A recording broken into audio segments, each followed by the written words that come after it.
Ya, Assalamualaikum warahmatullahi wabarakatuh.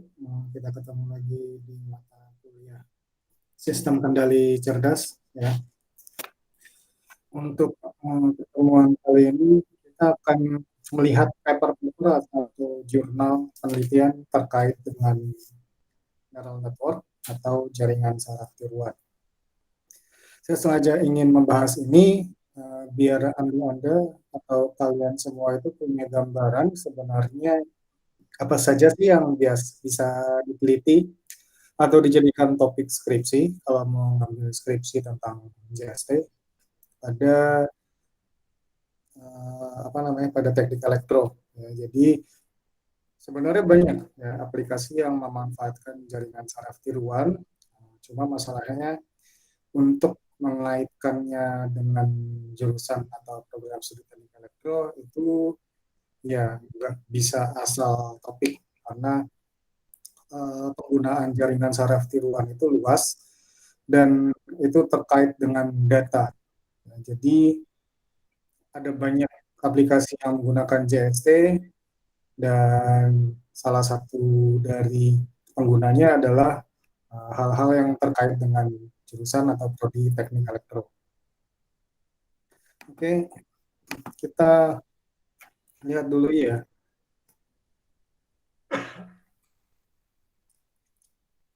Jadi saya ambil contoh per satu.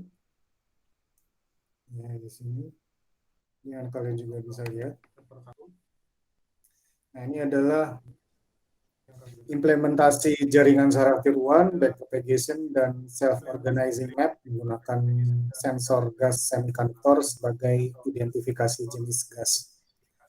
Ya, jadi kita bisa lihat di sini untuk judul-judul skripsi atau penelitian seperti ini. Yang paling penting sebenarnya adalah identifikasi inputnya seperti apa dan outputnya akan seperti apa. Karena kalau JST-nya sendiri sih udah apa ya ibaratnya ya emang kalau dihitung memang panjang, tapi kalau dibuat dalam bentuk program seperti contohnya program MATLAB kemarin itu lebih mudah. Kita cuma apa namanya ganti-ganti pembobot awalnya berapa, lalu targetnya berapa, inputnya kombinasinya berapa, outputnya berapa, pembobot awal, lalu konfigurasi dari jaringan saraf tiruan, mau pakai berapa hidden layer, ya itu kita konfigurasi sendiri. Tapi untuk bahasa programnya sih sebenarnya udah pakem. Maksudnya ya kita tinggal pakai aja, tapi kita konfigurasi sendiri pembobotnya, learning rate-nya, lalu tipe dari fungsi aktivasinya, apakah kemarin itu ada logaritma sigmoid, ada tangan sigmoid, sebenarnya ada yang lain. Lalu kita mau batasin epochnya sampai berapa, lalu kita batasin performansi atau errornya sampai berapa, dan seterusnya. Itu sudah ada ketentuannya dan sudah banyak yang pakai dan kita tinggal pakai baik pemrograman menggunakan MATLAB ataupun sarana-sarana pemrograman lain.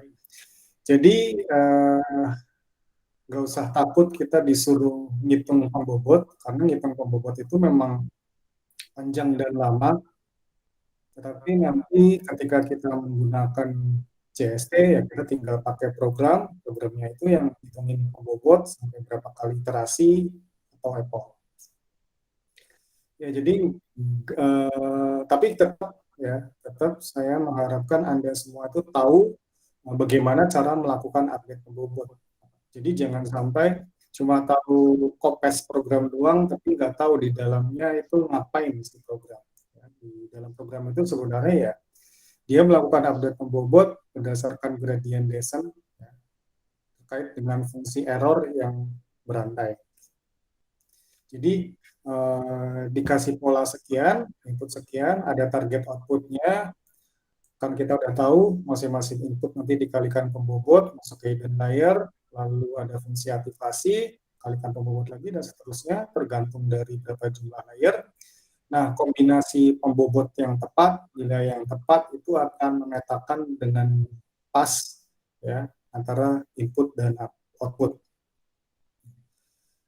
Nah, pemetaannya itu programnya sudah apa namanya ya sudah itu aja ya. Untuk program JST cara melakukan pengupdatean pembobot ya sudah ada di MATLAB atau di bahasa lain di internet juga banyak. Jadi masalahnya bukan programnya sih, masalahnya adalah menentukan apa yang mau jadi input dan outputnya akan seperti apa. Kemarin saya ngasih contoh ya logika N, kita udah tahu kalau kombinasi 1 0 outputnya 0, 0 0 outputnya 0, 1 1 outputnya 1, 0 1 outputnya 0. Ya, misalkan seandainya kita nggak tahu di dalamnya itu isinya gerbang apa.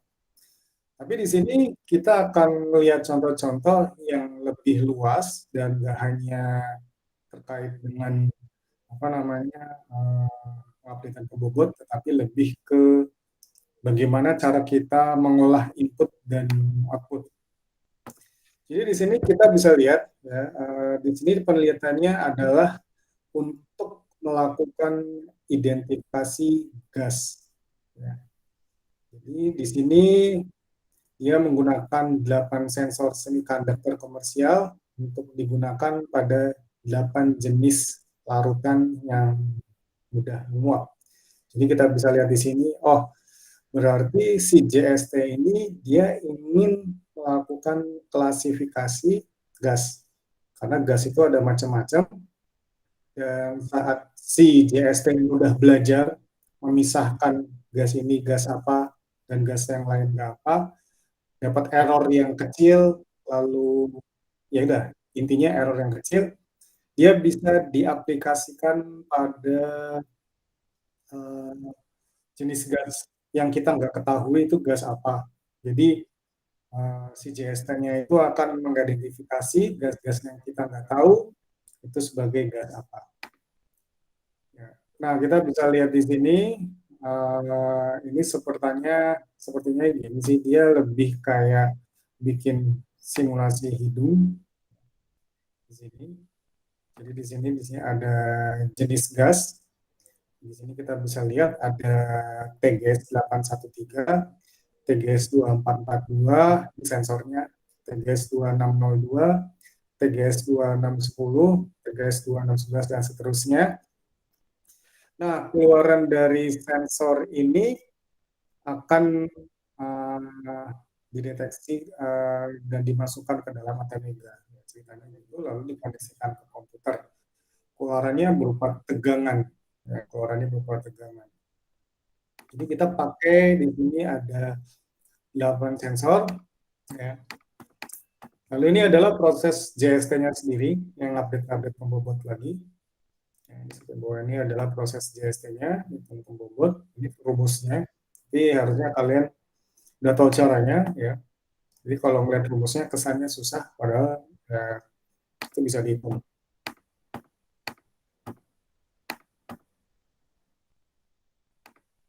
Kita bisa lihat dia. Jadi dia pakai 8 sensor, deteksi gas yang beda-beda, dan tiap gas itu, ya, tiap gas yang beda itu akan dikenakan ke 8 sensor tadi, dan masing-masing sensor itu akan memberikan nilai output tertentu. Ya, jadi satu jenis gas dilewatkan ke 8 sensor, masing-masing sensor akan memberikan nilai tertentu dan outputnya diolah sehingga menunjukkan nilai yang pasti. Jadi kita bisa melihat di sini, ya. Jadi dia nguji 20 kali. Ini ada 8 sensor gas. Nah, ini contohnya untuk gas yang kedua, propanol. Ini adalah tegangannya. Ya. Jadi ketika dilewatin ke sensor satu, ya ini kan pengujiannya beda-beda, dia nilainya juga beda-beda dikit, tapi menunjukkan nilai yang tidak jauh beda. Ya. Jadi pada pengujian kelima, sensor ke-1 menunjukkan tegangan 4,16, sensor kedua 1,13, dan seterusnya. Jadi kita bisa lihat di sini, beda gas, maka sensornya akan memberikan tegangan yang beda. Nah, di sini kemudian kita lakukan normalisasi, maksudnya apa? Maksudnya biar nilainya itu tidak di atas satu. Ya benar, tidak di atas satu. Di sini kan masih 3, dan seterusnya. Jadi lakukan normalisasi biar nilainya nggak di atas satu. Ini sebenarnya perbandingannya masih sama kayak yang di atas, cuma kita buat dia di bawah satu semua. Lalu ini sensor benzena dan seterusnya. Jadi ada 8 buah gas, lewatkan pada 8 buah sensor yang beda-beda. Nah, nanti di sini akan muncul output proses pembelajaran jaringan saraf tiruannya. Jadi untuk gas satu, ya, untuk gas satu, maka untuk keluaran satu nilainya 0,98, keluaran dua 0,01 dan seterusnya. Inilah target output untuk gas satu. Target output untuk gas dua seperti ini, target output untuk gas tiga seperti ini, dan seterusnya sampai target output untuk gas ke-8. Nah, ini yang paling bisa dibilang paling butuh persiapan, mengidentifikasi input, ya, mengidentifikasikan input. Dalam hal ini inputnya adalah 8 sensor, ya, 8 sensor, dan outputnya adalah tanggapan keluaran sinyal sensor dari 1 sampai 8, di mana nilai-nilai targetnya adalah ini. Yang kemarin kita ngasih target output cuma 1 atau 0, tapi kalau outputnya ada 8, berarti kita kasih nilainya ke 8 output tersebut. Ya, dan nilainya antara 0 sampai 1. Kita bisa di sini nggak ada yang nilainya di atas 1, karena udah dinormalisasi biar nggak dapat nilai di atas 1. Jadi dari sini kita udah bisa dapatkan, ya, target untuk masing-masing gas. Nah, sekarang si jaringannya disuruh belajar biar ketika kita melewatkan gas satu, maka dia akan menghasilkan output target yang mirip seperti ini. Ya, paling tidak errornya ya di bawah 0,5% misalkan target errornya. Jadi dia harus belajar. Ya. Jadi ketika kita melewati gas satu, si JST-nya akan terus melakukan update pembobot, diupdate terus-menerus, mungkin sampai 10.000 kali, 107 kali. Kemarin kan kalian di percobaan juga udah coba epoch sampai 10.000 kali, kadang-kadang nggak tercapai, mesti lebih banyak dari itu. Ya. Bayangin nggak kalau kalian update pembobot itu baru epoch satu kali, ya, epoch satu kali. Ini dia bolak-balik sampai 10.000, 100.000 capek MATLAB atau komputernya. Tapi pada suatu keadaan akan tercapai, yaitu ketika kita melewati gas satu, outputnya sesuai, melewati gas dua, outputnya sesuai, dan seterusnya. Nah, pada saat itu berarti kita sudah bisa menyatakan bahwa JST-nya udah belajar untuk mengidentifikasi 8 gas yang berbeda. Ya, sehingga kita bisa nyatakan, oh kalau gitu pembobot yang terakhir kali dipakai itu sudah sesuai dan bisa diaplikasikan untuk gas lain. Maksudnya bukan gas lainnya, diaplikasikan untuk gas yang kita nggak tahu itu apa. Ya. Jadi kan tadi belajarnya dia udah dikasih tahu ini gas apa target sekian, ini gas apa target sekian, sama kayak logika.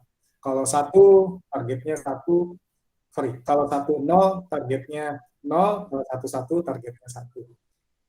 Nah ini juga sama, ya. Jadi kalau misalkan di apa namanya dikasih input gas sekian, keluarannya akan seperti apa, itu akan sama prinsipnya. Jadi kita bisa lihat ya di sini tadi si pembobotnya udah sesuai. Nah berarti fase pembelajaran udah selesai. Fase pembelajaran udah selesai, berarti kita tinggal mengaplikasikan.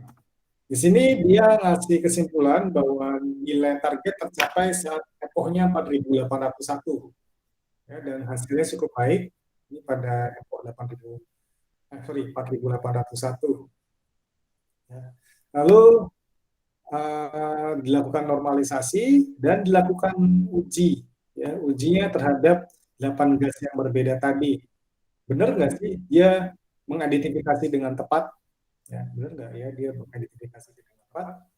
Nah, saat diuji tadi nanti akan dilihat outputnya sesuai atau enggak. Ini adalah tabel kesesuaian jenis ke satu, ya apakah bisa mengenali atau enggak.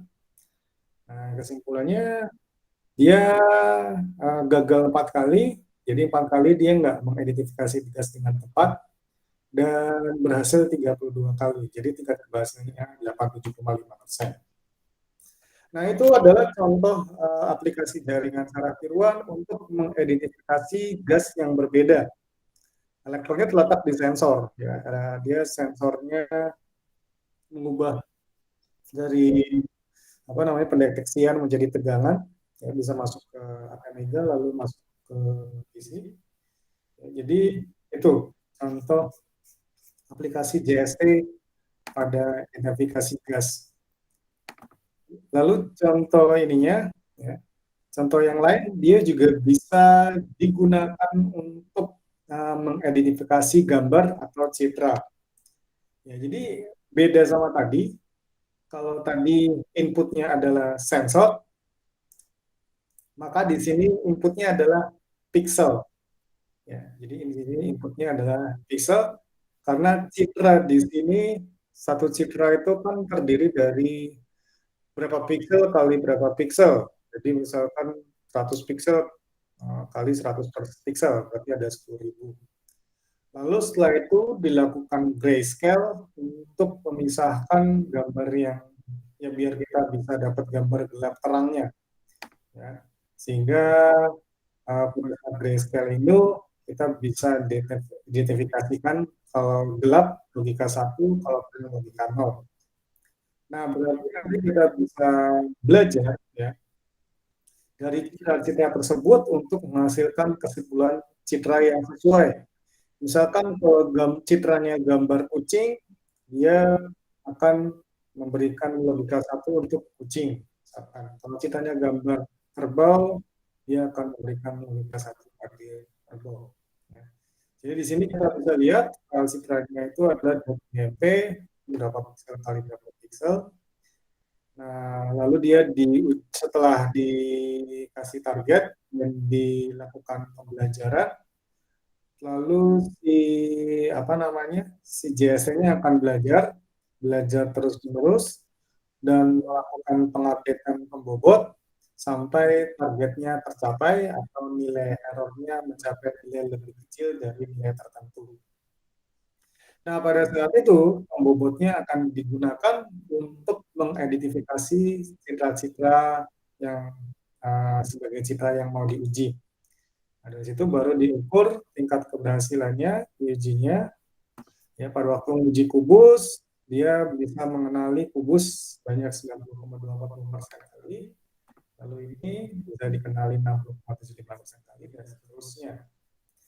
Ini ada beberapa gambar yang nggak dikenali, jadi kita bisa lihat bahwa tingkat keberhasilannya itu rata-rata 72,25%. Itu ya. Jadi bisa dibilang kalau untuk kita lebih mudah, ya bukan lebih mudah sih, karena kita ngambil gambarnya lebih mudah. Kita tinggal ngambil gambar sampel, lalu diidentifikasi. Beda dengan sensor tadi, kita kan harus menggunakan hardware, ya, dan mengidentifikasi persamaan untuk hardware tadi. Kalau citra ya kita tinggal ngambil gambar, lalu dipelajari pola-pola gambar tersebut. Kalau misalkan gambarnya segitiga, maka logikanya akan seperti apa untuk input setelah dilakukan grayscale dengan pembobot tertentu. Kalau kubus kayak gimana, limas gimana, kerucut gimana, dan baru diuji. Sebenarnya aplikasi untuk citra biasanya lebih ke medis, ya.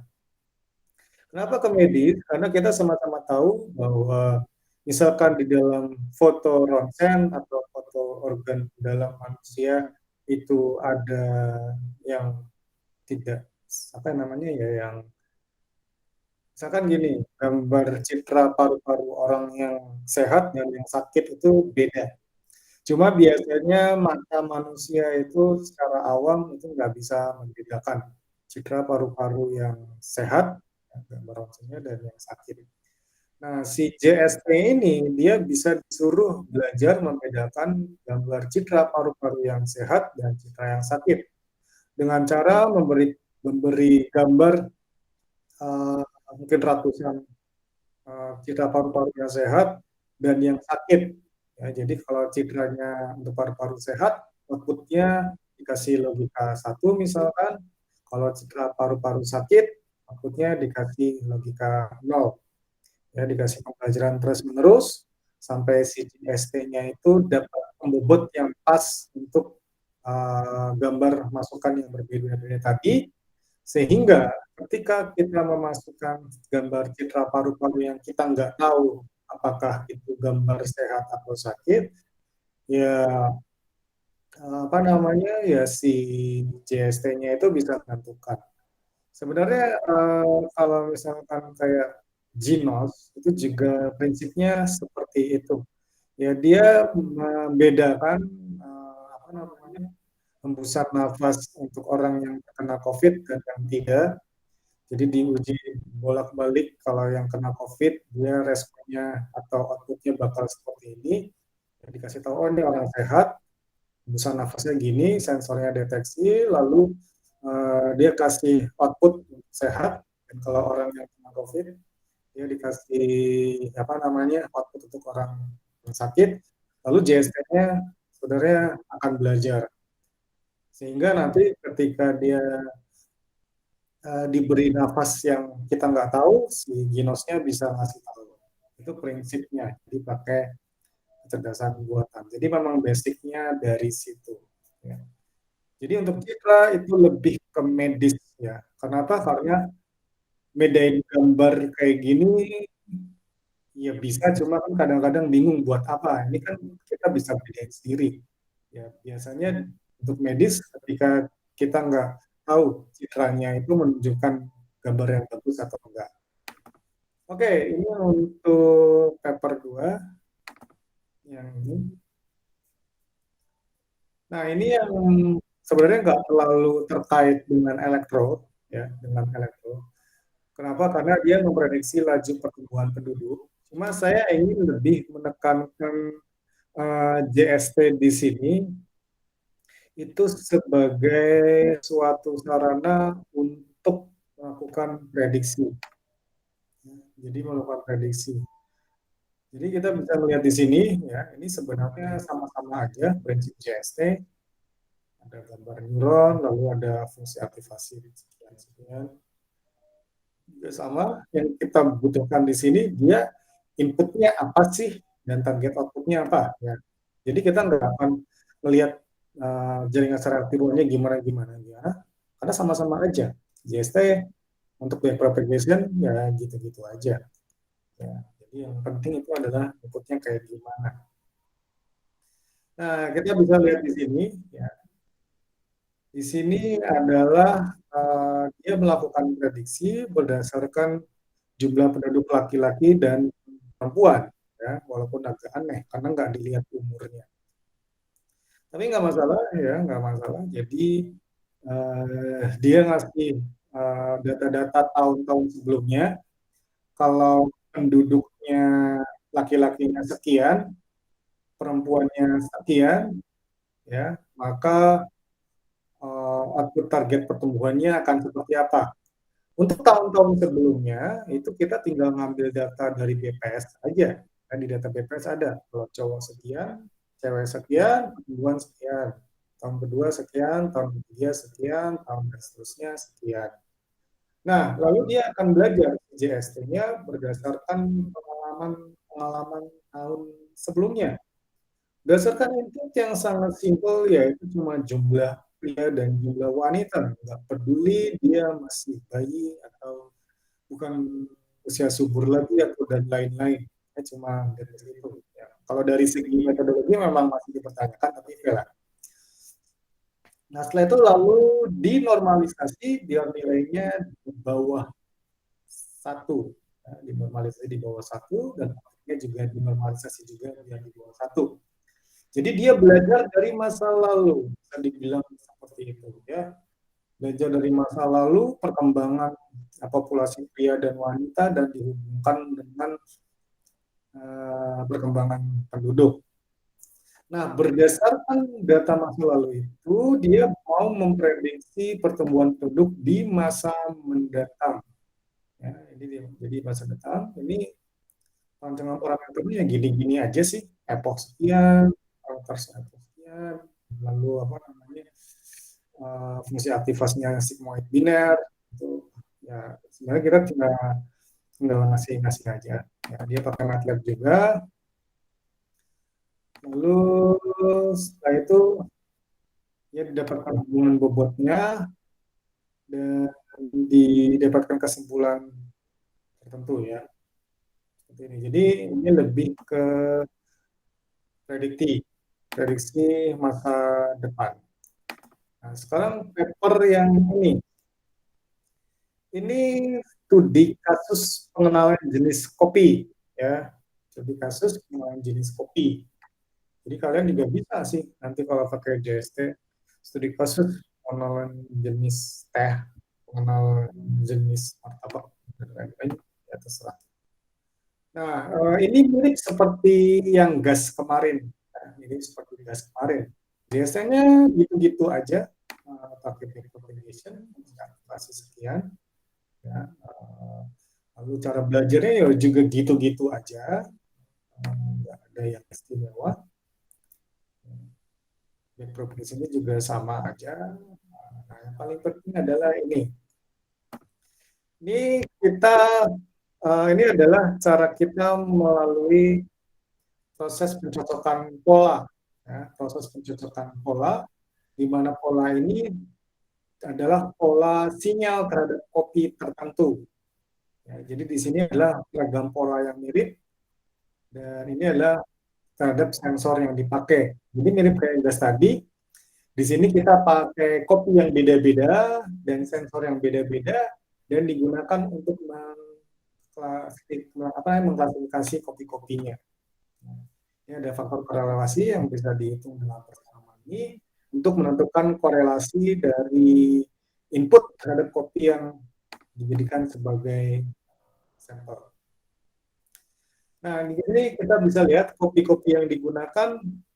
Ada kopi dari Salvador, San Salvador, Brazil, Guatemala, dan lain-lain. Lalu ada kopi dari Indonesia, dari satu dan seterusnya.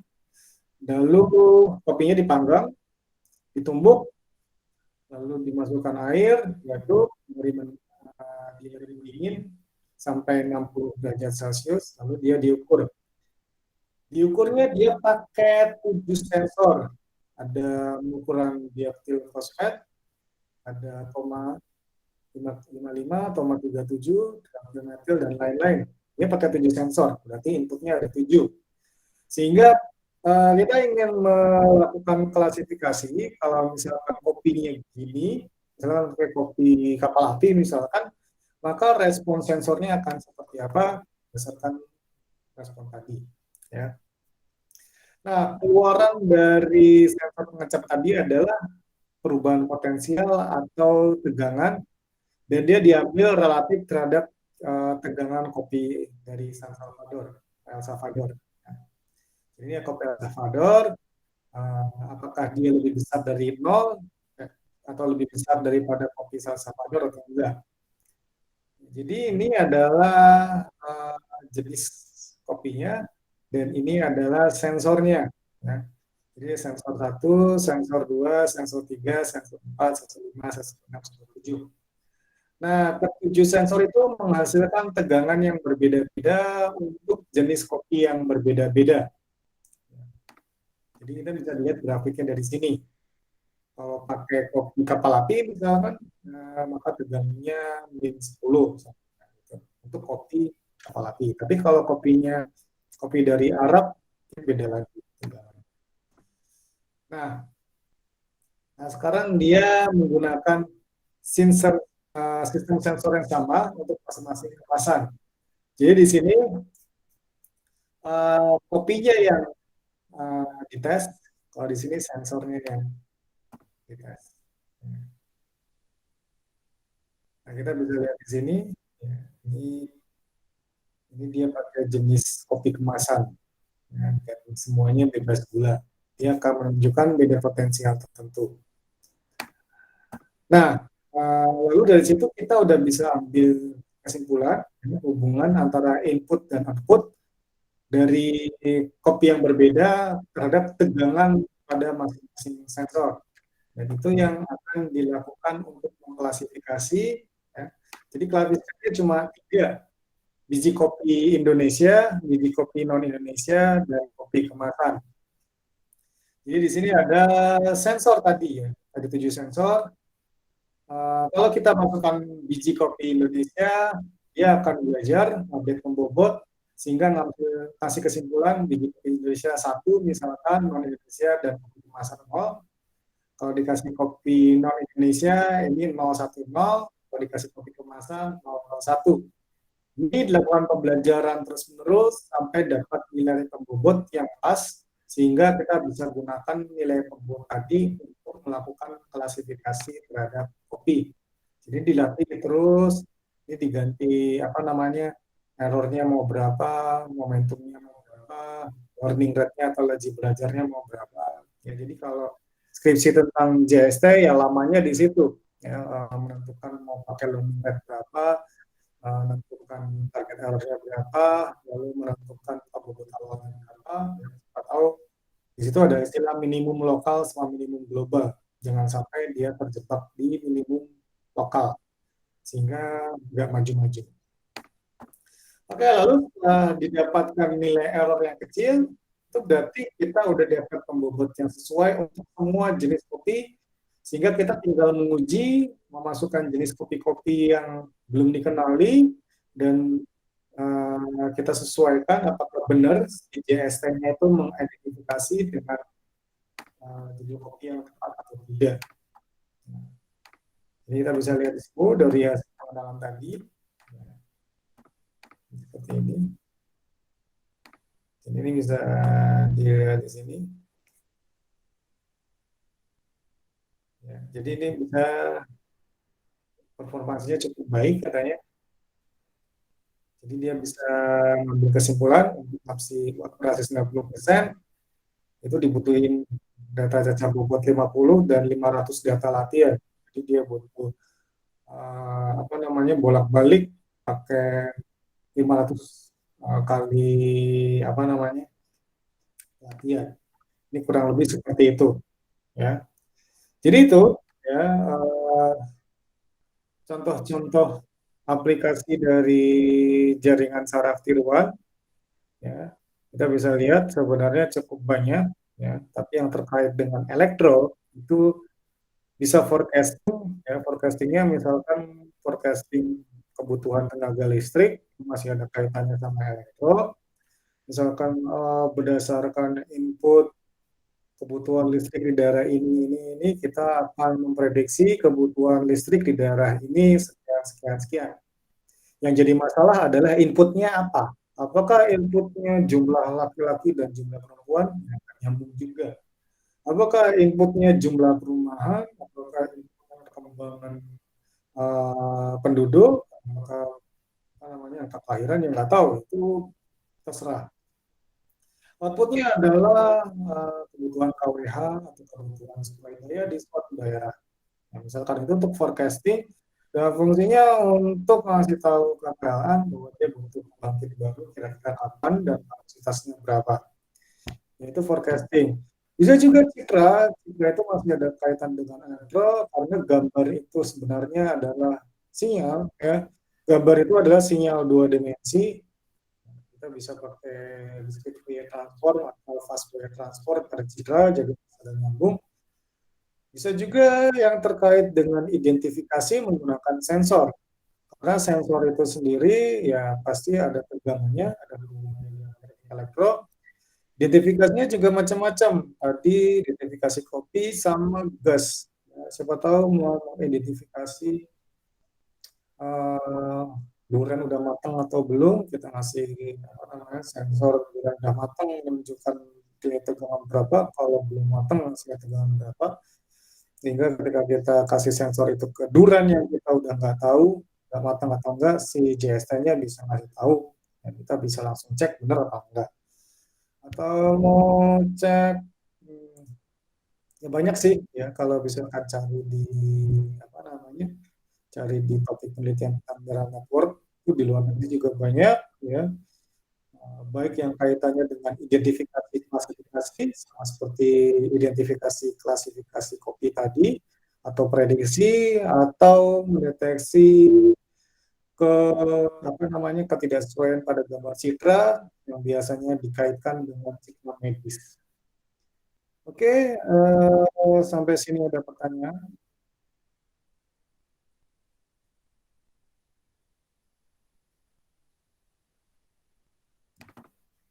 Oke, nggak ada ya?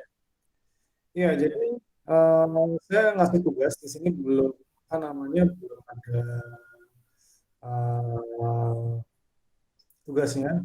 Tapi tugasnya terkait paper yang lain.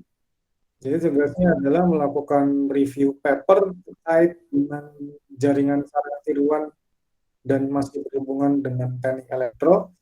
Papernya bebas, mau dari dalam negeri atau luar negeri, ya. Dan nanti saya akan kasih tahu, saya akan upload di sini apa yang harus dibahas di review tadi, ya. Oke, kalau tidak ada pertanyaan, eh, cukup sekian dulu pertemuan hari ini. Assalamualaikum warahmatullahi wabarakatuh. Waalaikumsalam warahmatullahi Waalaikumsalam wabarakatuh. warahmatullahi wabarakatuh.